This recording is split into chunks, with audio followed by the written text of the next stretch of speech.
Oxirgi paytlarda ko'p safarga chiqyapmiz va pasportimizda deyarli bo'sh sahifa qolmayapti. Ko'p sayohat qiladigan insonlar uchun Amerikada ham uzoq muddatli vizaga kelgusida umid qilsak bo'ladimi? Vizalarning uzoq muddatli berilishi ko'pincha vizalarni suiiste'mol qilmaydigan yoki muddatidan o'tib qolmaydigan mamlakatlar fuqarolariga taqdim etiladi. Hozirda ko'p o'zbeklar AQShda ish izlayapti. Afsuski, ko'pchilik turistik yoki talaba vizalaridan noto'g'ri foydalanib, AQShda qolishga urinadi. Bu esa haqiqiy sayohatchilar uchun vizalar olishni qiyinlashtiradi. Biroq O'zbekistonga kelayotgan amerikaliklar va AQShga borayotgan o'zbeklar soni ortib bormoqda.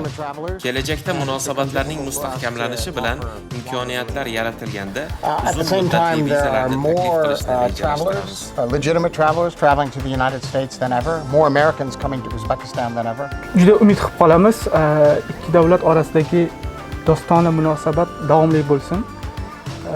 Har ikki davlat aholisi uchun, xalq uchun manfaatli bo'lsin deb qolamiz va kutib qolamiz.